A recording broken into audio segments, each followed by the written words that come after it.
Yo, what's up, everybody, and welcome back to the Bodyboarding News Network, and this is a Lockdown Showdown. Well, I had the privilege of dropping in on Dave Hubbard, multiple DK world champ, shredder in and out of the water, and just an all-around great guy. So I hope you guys enjoy this episode.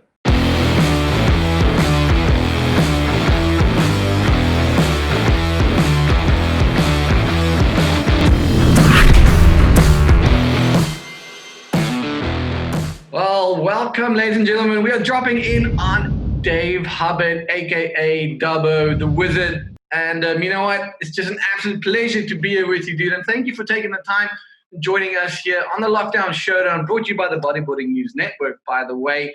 And again, Mel, welcome to the show. How's life been in lockdown in Hawaii? Yeah, Dan, thanks for having me on. Lockdown actually hasn't been so bad on my end. We've been able to exercise here in Hawaii, which includes ocean activities. So not a whole lot changed on my side, besides these new restrictions on gathering and how far you got to be away from people and all these wearing your disguises and all these cool things. So, but you know, life's pretty normal. Been hanging out with my wife, working on the house a little bit, and doing the call with Hubboards. That kind of came out of this time, so that's been kind of cool. Oh, nice. I must say, there's been quite a surge in bodyboarding content from around the world. It's you, it's myself, it's Bego. Josh Kirkman's still busy with his podcast. There's a couple other guys. The Welsh Bodyboarding crew, they do these podcasts, you know. So all of a sudden, this time when we now at home, it's to force us to think a little bit out the box, think a bit more, be more productive, and frankly speaking, this is exactly what bodyboarding needed 10 years ago, last year, every single year. And we kind of need some sort of reporting as to what's happening. And the call is just so cool when you catch up with all the guys. I mean, it seems like Cali Wedge was pumping last week specifically, and some of the guys been getting some good waves. How are the waves been your side? We've had some waves actually in the end of winter. I mean, we're almost in June now, and we've still had it's just starting to taper off right now on the north side of the islands. And we're slotted for some south swell. There has been some south swells coming, so it's been a really nice spring. It's when we get maybe both sides and some combo swell. So we've had waves, and we've been stoked. Yeah, I'm not complaining, and probably less crowded, seeing that there's a lot less travel happening and people are landlocked. So can you see that in the crowds, or is it kind of still the same, all the locals, and a lot less blow-ins, as you guys will call them? Yeah, I didn't get a chance to make it over to Pipe, but Pipe had a week straight where it was on fire, and it was pretty crowded most of the time with the locals, who half of those guys, if they're pros, they drift off for some of the first events of the tour. And you do have, most people had left already, so there wasn't too many visitors, but because people weren't working, it was pretty crowded with locals. At Pipeline at least, and over here it's just kind of status quo, kind of normal. There has been some bonus crowds because people aren't working, so that's where you want to be, is at the beach surfing. So exactly. And I suppose as well that given the WSL and the World Bodyboarding Tour not being able to run, a lot of the pros are staying at home and trying to keep in shape here. And obviously if it's a very late pipe season or swell coming through, as you're saying, it's going to be ripe for the picking. So I'm sure it was a bit of a circus in its own right when it comes to that place. Yeah, but still, we'll take it. With luckily, or just we've been blessed with waves most of the lockdown, so that's been a really nice part of it. And even for people who lost their job, that's maybe the silver lining is more time with family and more time in the surf. And so, in Hawaii, people normally make the best of things, and that's kind of what it's been over here. I suppose it's just the aloha spirit. Look, we've been in lockdown for 65 days of zero oceanic activities. 5 weeks we were in hard lockdown, you're not allowed to leave your house unless you're seeking medical attention or groceries. And then they went down to so-called level 4. So there's 5 tiers from level 5 to 1. Level 4 is great. You can exercise between 6 a.m. and 9 a.m.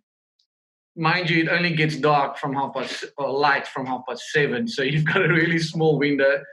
And before lockdown, the waves have been pretty crap. And then come lockdown, autumn kicks in, dude, east winds, west swell. So it's just perfect conditions day in, day out, and not a soul in the water. But again, it's a good thing. I think as much as it sucks not to be able to outside and to live our normal lives and stuff like that, the reaction that Mother Nature has had towards this whole lockdown, whether you want to call it that, I can see it in the birds in our garden. I can see it with the amount of just insects and the ocean life and how things are slowly but surely just kind of clawing a little bit back. To me, it's just incredible to see. But I fear that as soon as they let the gates open again, the fishing is going to get stuck and everyone just go try and make up for time lost, which is quite sad. But I've been for nature side and pollution and all that, I really think it's just been incredible for the whole world to kind of realize that, hey, we need to relook at things. I think this whole COVID has allowed us to relook at life itself. What's important, what's not important, how we look at money, how we just all of that. Because now all of a sudden, you as a professional athlete, a lot of the guys on tour are largely dependent on the potential income they can earn through their winnings, through their sponsors and stuff like that. Now that's all gone flat. So having to improvise, having to think out the box is kind of the only way to try and survive. So it's a bit of a bitter pill for a professional athletes as well. For you guys as well. You kind of have to rethink and restructure the business a bit, or just see how things are panning out. So bringing me back to my point is the Hubbards, you guys have been kind of synonymous with bodyboarding. Your names, you think about Big A's, you think about Dropney, you think about Jeff and Dan. How did it come by for you guys at a point where you realize, okay, boys, we need to start our own brand? The Hubbards has been a brand for many years. It's like I said, it's anonymous to bodyboarding largely. And what came about? Was it like the industry is struggling? It's not able to support you guys enough? Is it like, cool, well, let's take this leap. Let's start Hubbards and let's see where it goes? Or was it a bit more calculated? This is the business plan. This is our rollout. This is what we're going to do.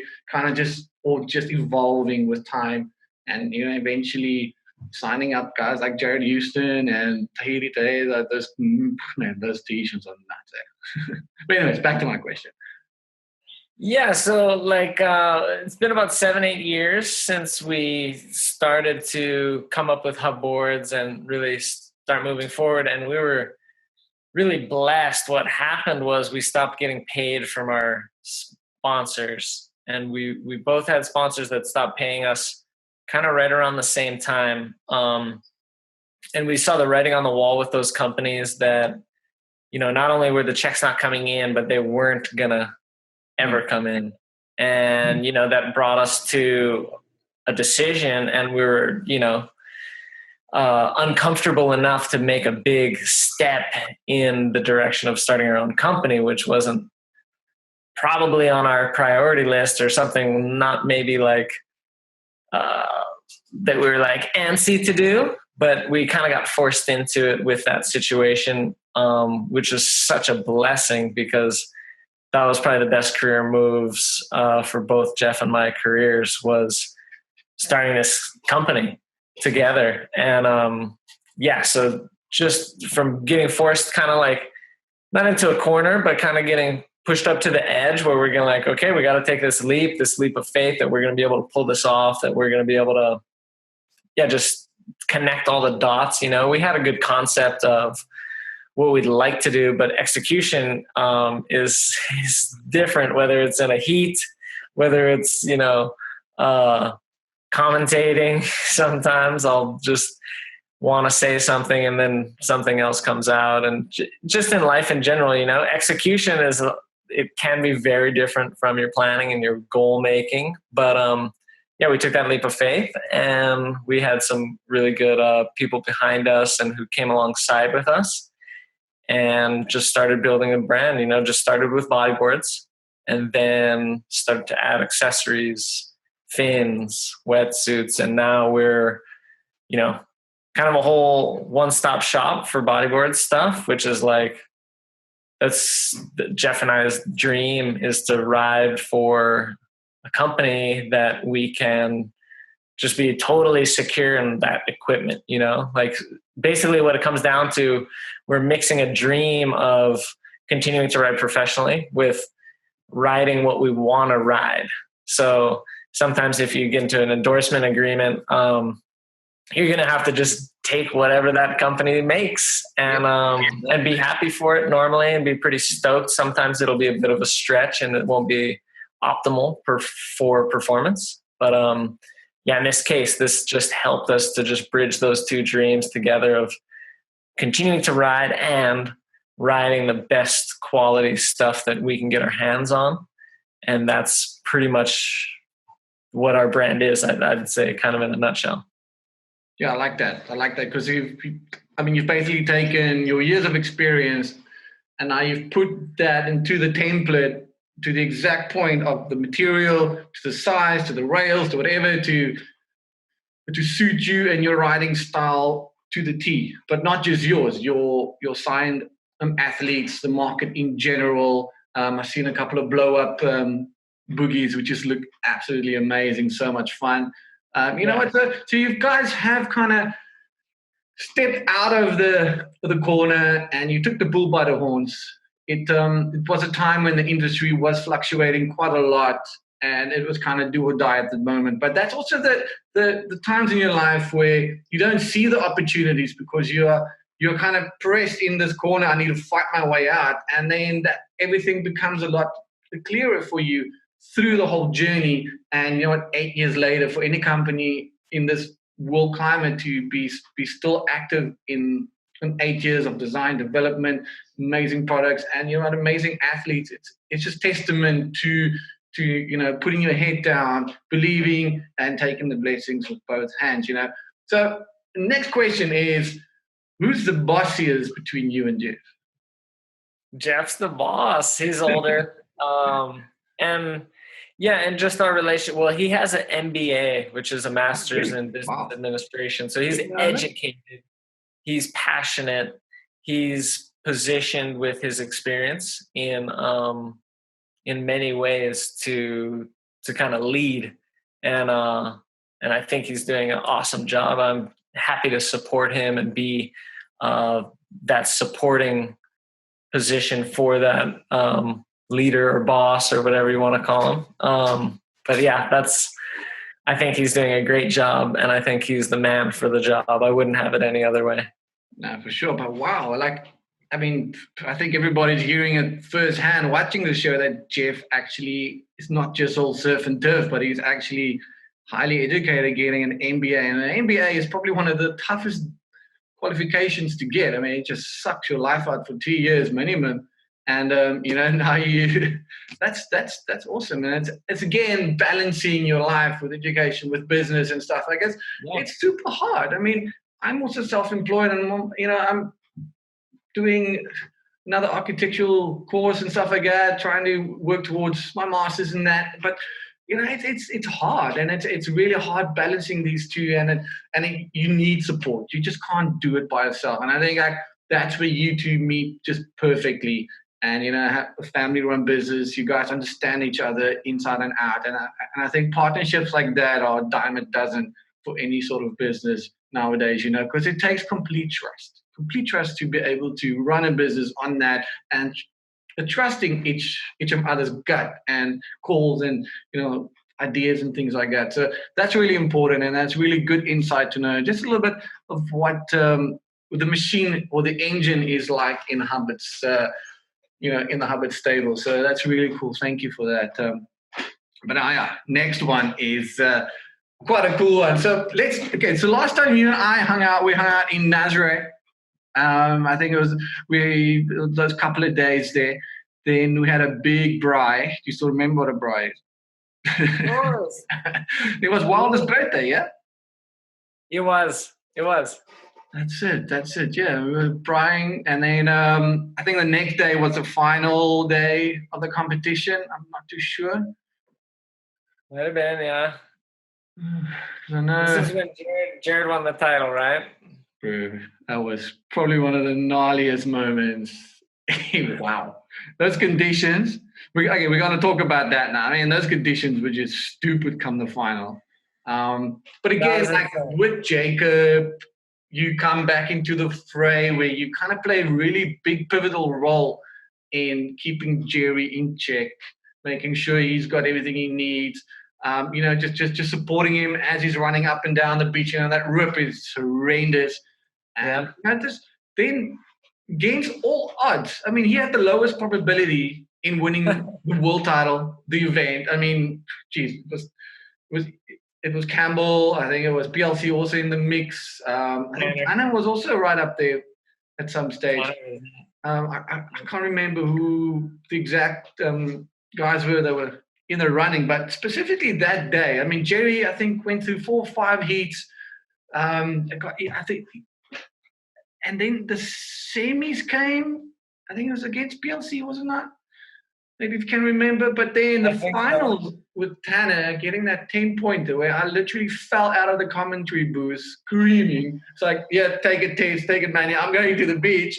I mean, that was insane. And then forcing that superheat surf-off. I mean, that was nuts. But there was a little something you kept on feeding him. You kept on giving him something. And every time he took a sip of that, he looked like death swallowing that stuff. But then he just had this engine rocket power up his butt. So what was in that? What do you call that? What's that little Dub's magic juice? I just was winging it and came up with something basically with the goal of shocking the nervous system, because cramps are kind of a short circuit. We don't really have a benefit for them physiologically. So you kind of want to shock your nervous system so you get those circuits firing in a different direction, because it's pretty much like obviously it comes with fatigue, but it's not really like caused by, well, anyways, to get there, it can maybe be avoided by shocking the nervous system. So it's like lemon juice, like something spicy, some like cayenne, a lot of salt and vinegar, I think. That's good for the cramps, yeah. So it's just all of this stuff that basically is going to just give you a boom in your mouth. Everywhere. In your whole existence, and distract your system that it forgets about possibly cramping. So that's the whole idea behind what I was feeding him. And, I was offering him water for sure. And, I had that stuff on the side, like, hey, if you're cramping, this is in our back pocket. Maybe this could work. It's kind of a last ditch effort, but he did serve so many heats. Swells were continuing to increase throughout the whole day. Conditions getting more and more difficult. The paddle outs, the conditions of catching the wave, executing maneuvers, everything was just mounting as the day went on. With, he's the only one that had to surf like whatever the 5 heats or whatever, because I think he wasn't seated into hive around, or however it worked. He had at least 1 or 2 extra heats than anyone else that day. So yeah, that's what was in the stuff. And it was cool. He trusted me enough to sip on it. Yeah, it's a leap of faith. Well, when you're in that situation, I think you're in that mindset, like you actually take any little bit of a help you can get, specifically, like you say, the swells are increasing, the tide. I think the tide was pushing as well. So it was kind of breaking bang on the sand, So trying to execute some sort of safe maneuver, it was really hard. And the people watching the live feed at that stage obviously couldn't get the whole perspective of that heat between him and Campbell. Like it was monstrous. The duck dives were ridiculous. The rip was running riot. It's just so hard to get in position. Like what type of advice did you end up giving him in terms of where to sit and trying to how to handle what is being thrown at him? Or is it just kind of give it all you got? You've come this far. No one woke up that morning thinking, oh, we're gonna get a surf off heat, or Jerry's got to make it all the way to. I'm like, that was nuts. So like, where were you at as like the brand hub bits, and you've got Jerry that's been with you guys for I think 1 or 2 years already, and now that it's big for you guys having world titles for any brand is good. Now you're on the cusp of it. So you were standing there, you were like running with him up the water. So what transpired in those moments? Yeah, so like above all, like we have that relationship now with Hubboards where he rides for Hubboards, but above all, we've been friends for quite a while. And so I had his back completely like as a friend. And that's something that, I've offered to Jacob and other guys, like that, when they get in a position, if I can be there to offer support, that's exactly what I'm going to do.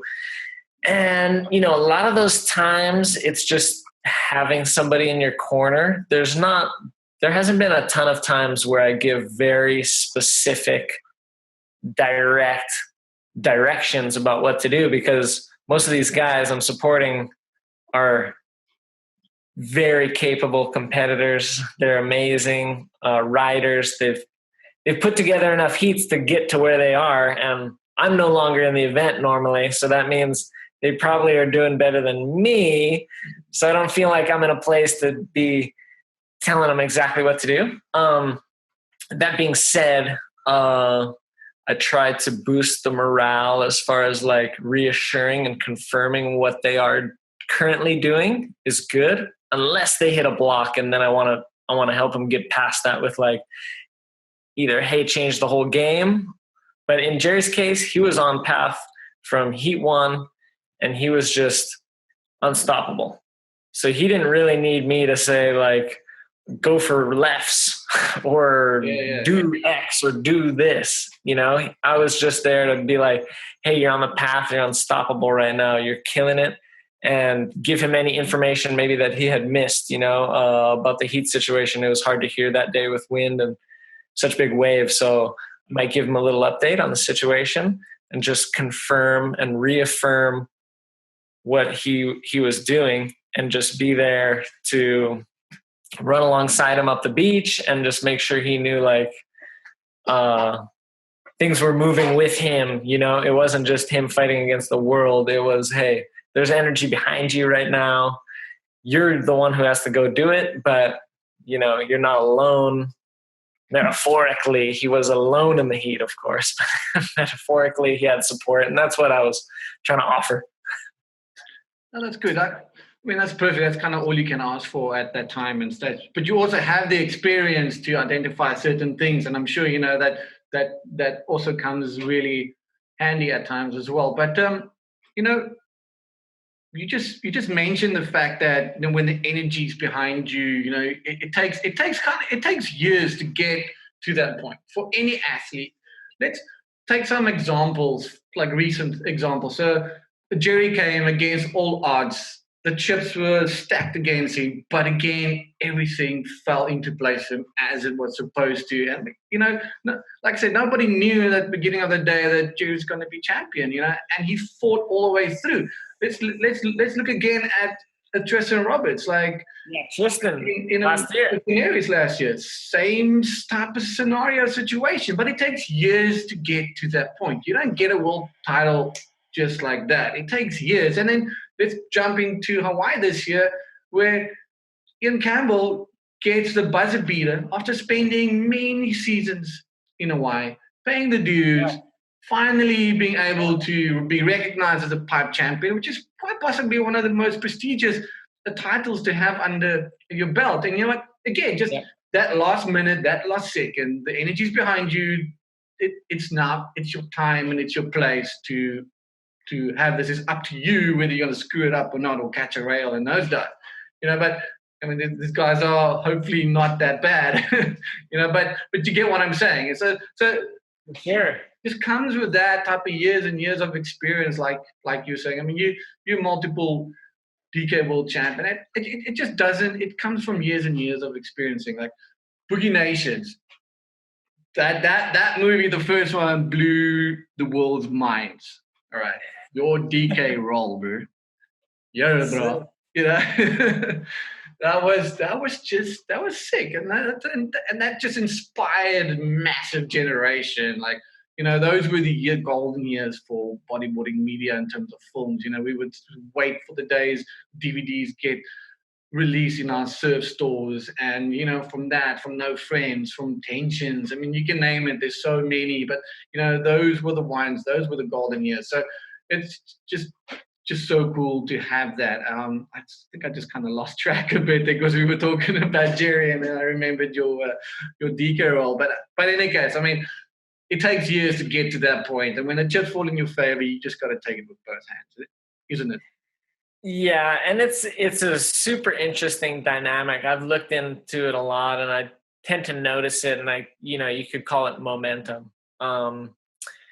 When somebody's on a tear, you got to be kind of careful to not peak too early. I saw Jerry do that at Pipes several years ago. He had maybe a quarterfinal where he had 19 plus in a heat.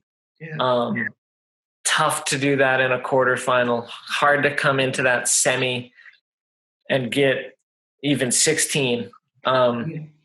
So momentum is a huge thing, and to be able to keep pushing it. Of course, you got to make every heat, so it's not like you can be like surfing at 13 and 12s, but it's keeping it either steady or building all the time. And that momentum is just something super interesting to watch, because people fall off the backside of it in every contest.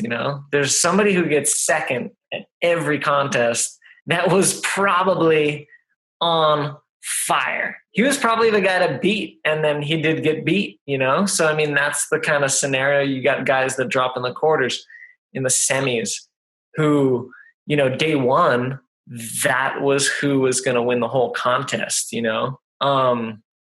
like Moz in Arica this year, with almost the 30-point in one of his heat, and it's nuts.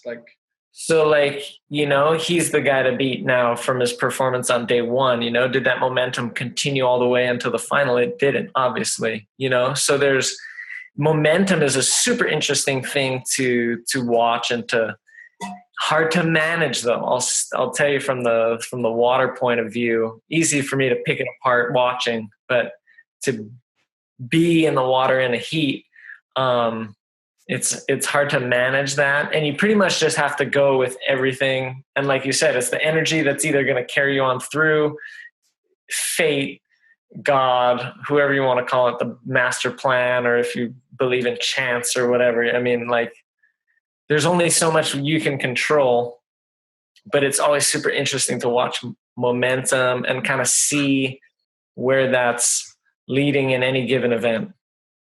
Yeah. And do you think that's because, there's quite a bit of a balance between the pressure of continuing that type of performance in your next heat versus the type of energy? Now, like you say, that a quarterfinal from a Jerry gets a 19, goes into the next one, it's a semi-final, it's 40 minutes later, whatever.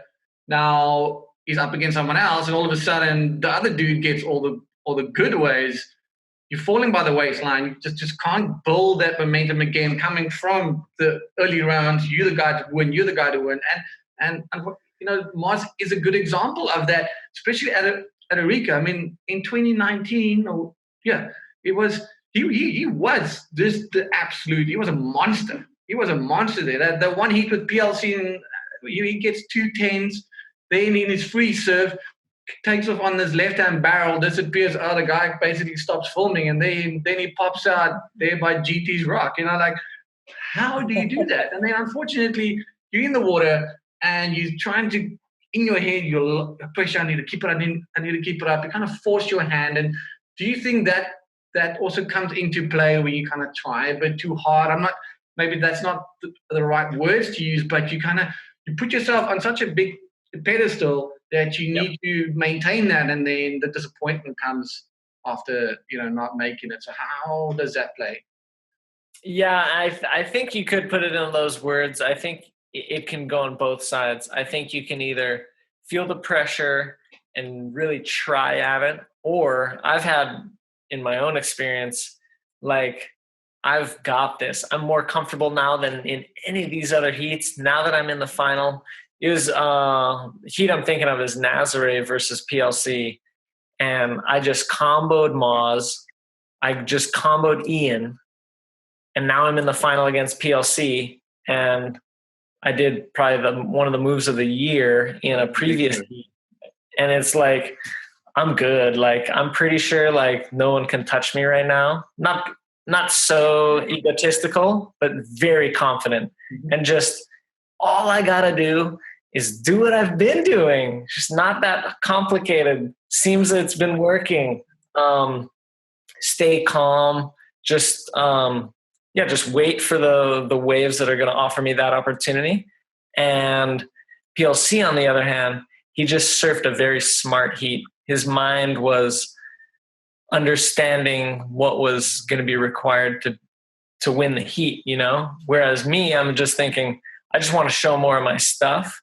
And it's been working, and I just got to wait for like the wave that I can see is going to be good. And PLC just surfed a super smart heat, and he beat me in that heat. So like the momentum was surely on my side, but it just fell after the semis, like I didn't have a very high heat total in the finals.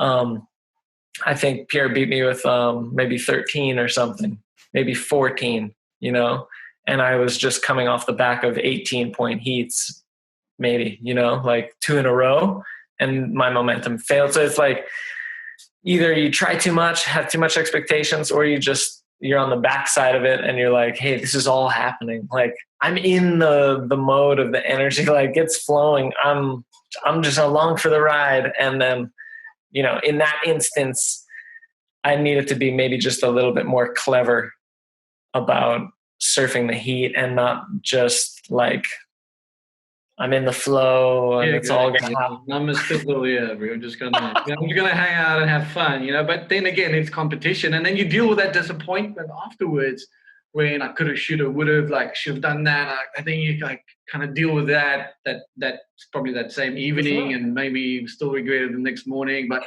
still trying to be stoked for whoever beat you.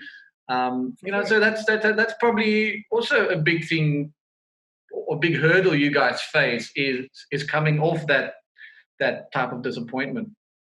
For sure. And just, out of any contest, there's going to be learning opportunity. And it's just managing that with whatever the expectations were, whatever your dreams were, because, for Jerry, in this instance, like he's gunning for that world title, and he's aware of the odds. He knows it's a slim shot. Like Tristan in Fronton, he knew what the odds were. He knew the requirement, but like you have these goals, you have these expectations, where your ability's at. Sometimes they're achieved, and it's just like hip, hip, hooray, amazing. Like the whole world is excited for you, which is awesome, deserved. And then there's other times where you have those dreams or expectations, desires, you don't get there. I think, 98% of the competitors experience that maybe every event. So you're going to need to back up, take a step back, let that sting kind of dissolve. Then you're going to need to be analytical, of course, being a good sport during that whole process, because it sucks to hit the sand after a final and come in second in any heat where you didn't win and progress. Yeah. So you're going to hit the sand, not probably feeling awesome, but, you know, especially if it was a final, you got to hit the podium with class and sportsmanship and, you know, find a way to genuinely be stoked for the guy who won, because it's amazing. I think we have a great sport. We're pretty good mates, like most of us. And yeah, even though maybe I wanted to win this time, if he wins, like, good for him, like, because we're friends and he deserves it too, you know? So it takes time, and I'm still not an expert. I've been competing for a long time, still not an expert at how to handle that and manage the expectations when you come in with a goal of winning and you don't achieve that, and managing your feelings afterwards. You know, we're humans and our emotions can get really peaked up, especially with adrenaline and especially with a lot of attention on us, a lot of pressure. So yeah, that's just part of competition though. Yeah, it's part of competition, part of being human. So let's talk about competition. let's take this perfect scenario.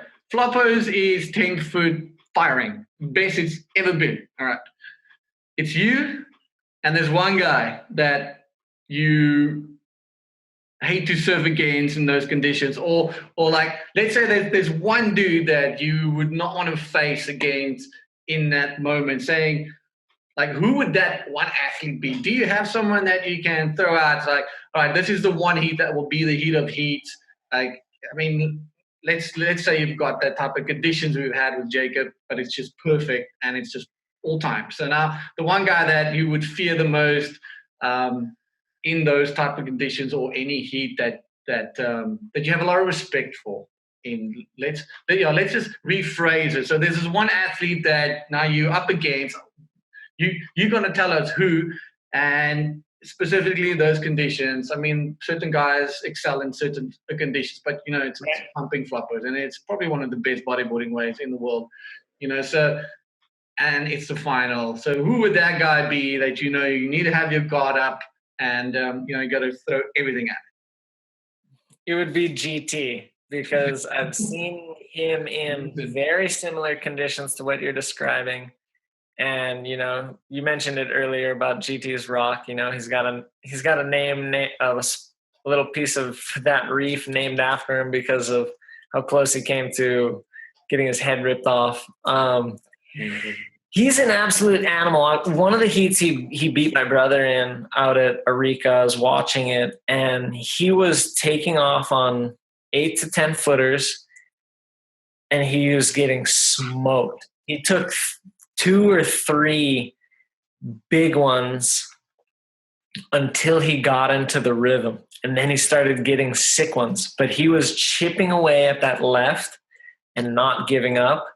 And like, it would be very hard to compete against somebody who you know is capable of that, because personally, I'm probably not going to go and get absolutely ragdolled 3 times in a row and then send it again on a bomb at floppos on the left, you know. Like, it would be GT for sure. I have so much respect for him as a wave rider, but also as a competitor.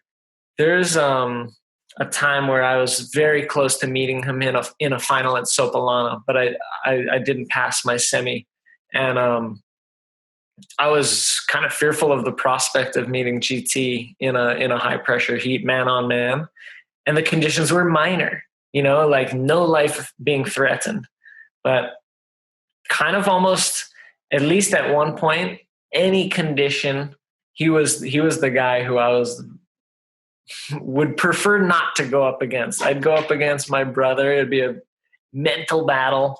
You know, it's not like I want to compete against him, but whoever the world champ is at the moment, like, I'll go toe to toe with him if I get the chance, you know. But then GT, like, there's just something different about him, because we've all seen him compete for so long, and just know that there's at least one screw that's not tightly fastened before that heat, you know. I don't know if he just loosens it right before, just quickly goes behind the car before like a heat, you know, like it's not all tight, and I don't know if he loosens it right before, but like he's He's an animal, and he's still just a gnarly athlete, amazing wave rider. And yeah, I would have to say Guilherme Tâmega.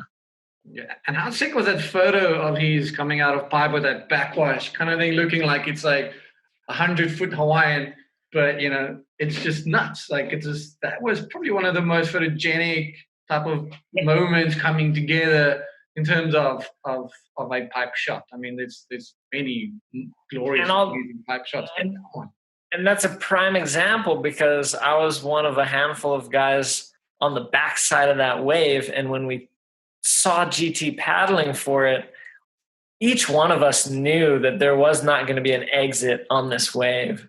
And we warned him. There was at least one or two of us that yelled backwash, because the backwash was freaking huge. So taking off on the wave, it's right there. It's within visibility, you know. It wasn't like a surprise, you know. Taking off on the wave, he knew like there was going to be dire consequences when that backwash hit the wave. And in this instance, yeah, it became probably one of the best photos of pipeline, or even a wave being ridden. I mean, it's an incredible piece of ocean magic that transpired right before GT got pounded. Of course, like that's what's going to happen when that whole wave collapses on itself. But he was going to go, you know, telling him there's a 4-foot backwash coming at him. He wasn't phased, you know? He's like, yeah, I probably know about that. Still going, like. Whatever. I mean, that's just testament to his character, and like you're saying, like being such a fierce competitors over. I'm just spitballing. Let's say close to a 30-year career. Yeah.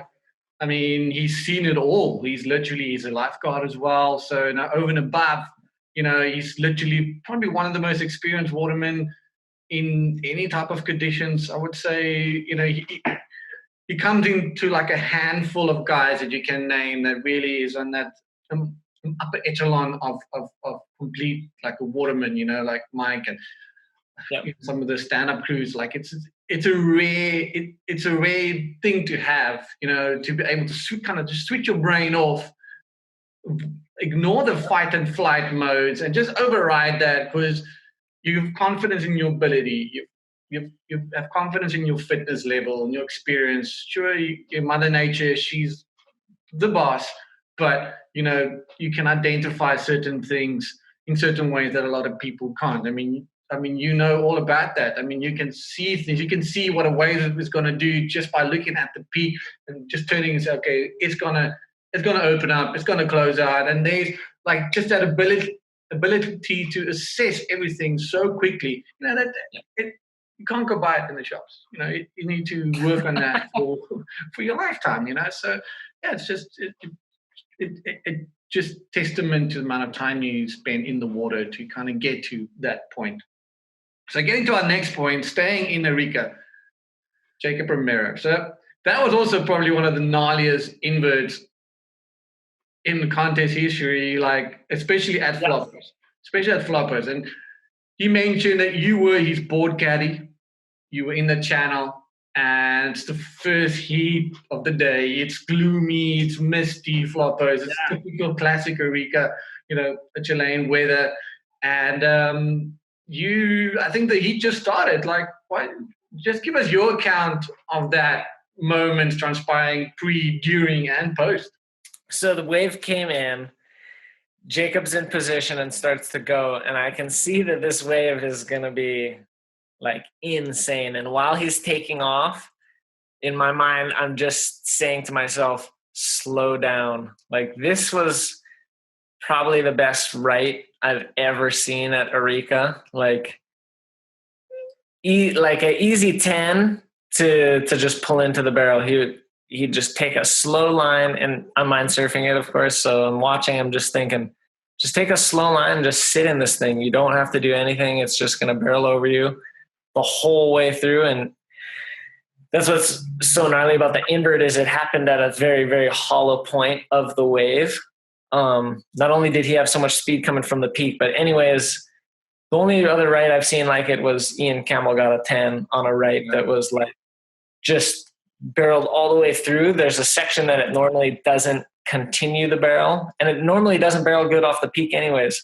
But in this case, it was just insane. So when I saw the opportunity to slow down and noticed he was not slowing down, he was speeding up, I just knew he was going to hit it, which worried me a lot because the wave was so big.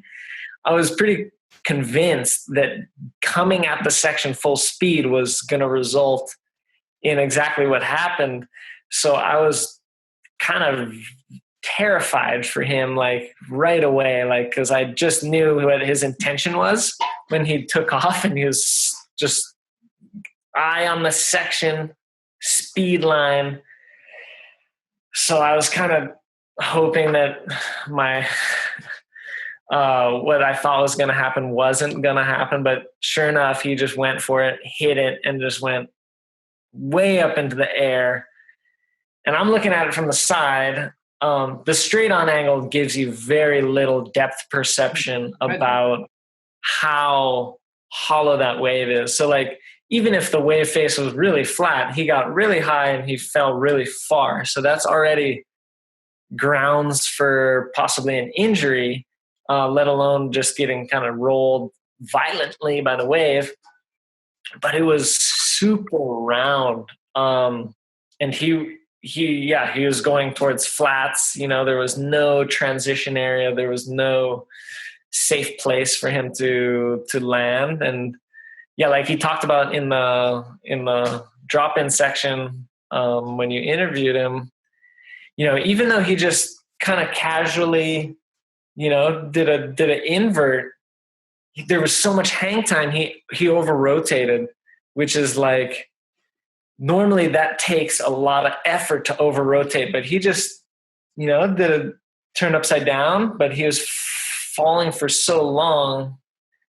Anyways, when he was getting wiped out after the whole thing happened, I was very concerned, like I'm saying, just watching for him, because now that's my role as a caddy or just someone in the water is also going to be for safety. So I get eyes on him, you know, he pops up and then he's moving fine. Okay. So then he's paddling back out, which is just like, wow, that's great. That's amazing. He's going to continue the heat. He's good enough condition that he can continue. I'm just blown away, but just try to be very stoic because, in that situation, you know, I didn't want to add to any aggravation, stress, trauma from his experience, you know, and just wanted to give him the clear facts. You know, I did check if he was cool, and he's like, yeah. So I just gave him the time, like he mentioned, you know, and was just like, you got time to do it. You got this much time, and he doesn't have a score yet, or he has X, and just, you know, kind of just clap on as he's going on by, and just, but I was pretty rattled. I can imagine. I mean, he said that you told him, hey, Jacob, you still have like 18 minutes left. We'll go back out there. And then, I mean, that's a gnarly thing. You just literally, you must have been speechless, just completely blown away by what you saw. The levels of commitment, stupidity, everything that goes with it. I mean, I can only imagine what it must have looked like from the side. That would have, imagine that as a photo. I mean, you probably have that thing burnt in the back of your brain. Every time you want to see it, you close your eyes, you're like, whoa, you know, that was gnarly. That was gnarly. That was so gnarly. I was so grateful that he wasn't injured, and was just like, thought like my buddy might perish in that moment. And so, like, you know, when he starts paddling and he's going back out the back, you know, I'm just like, you know, want to just support him on that way to finishing the heat, you know, because basically, and, you know, looking back on it, you know, as much as that could have got him through the heat and been a 10-point ride and been like one of the best barrels ever ridden at Flopos, that invert is infamous. Yeah, absolutely. You know, those are things like you weigh up, like, I mean, in a normal contest, you go for a flip, you don't land it, and it's kind of like, okay, you didn't make it because you didn't land the flip. No one's going to remember the flip, and you don't even know why you didn't land it. It's just not really like compute. It just gets lost in time, and that will remain forever because of the magnitude of hitting that lip and just what happened. It was just crazy. So, looking back on it is like he probably did the right thing and just followed his instinct, and he's going to live on. We'll probably not remember so easily who won the event that year, but we'll remember Jacob's invert.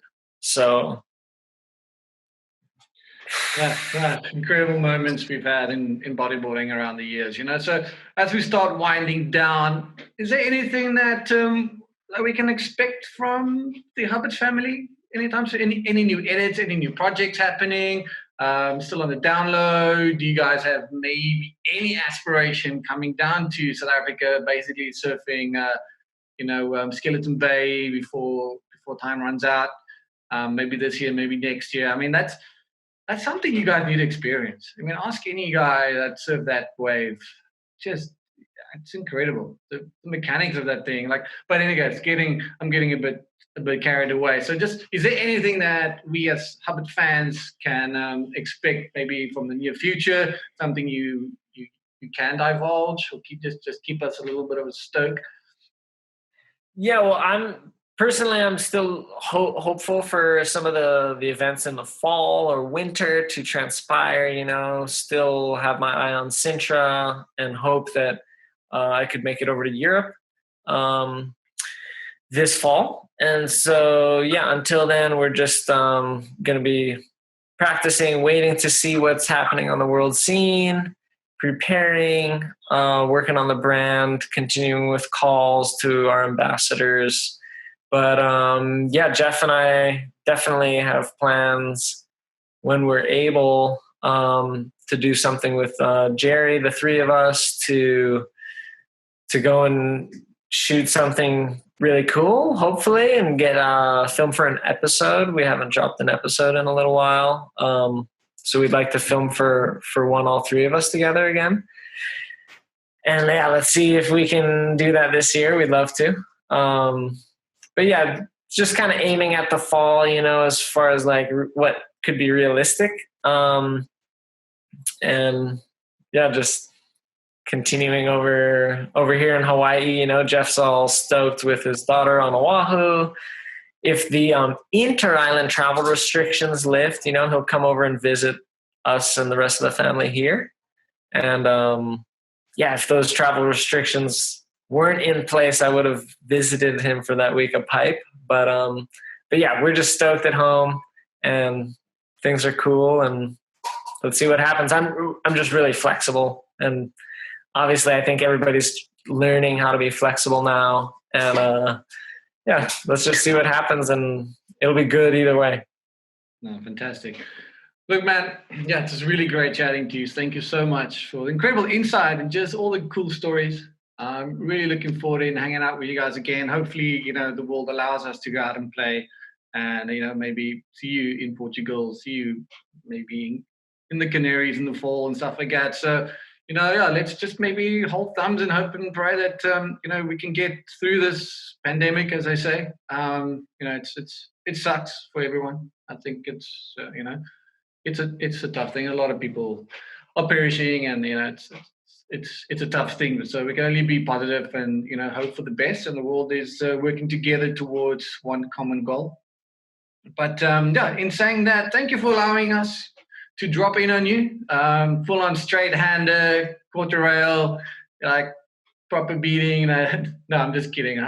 Jerry says a proper right hander with the gas at the end. So it's been really good chatting to you, bro. And apparently you have a couple of South African words in your arsenal, hanging out with that guy. So why don't you, in closing, shoot off a couple, and then, man, just an absolute pleasure once again to see you guys and to have a lekker chat with you, my bro. Yeah, it was lekker for sure, and Maki's full ukkies too. And, everything's good, man. Thanks for the call, and good times ahead. Keep positive, and aloha. Aloha. Thank you, brother. Thank you, Dub. That was really great chatting to you, and thank you for your valuable time. Well, coming up in our next episode, we are dropping in on a Maori Laverne, a man that needs no introduction when it comes to heavy slabs and, you know what, all-round competitive surfing. So up until our next episode, stay safe, Mumbles out.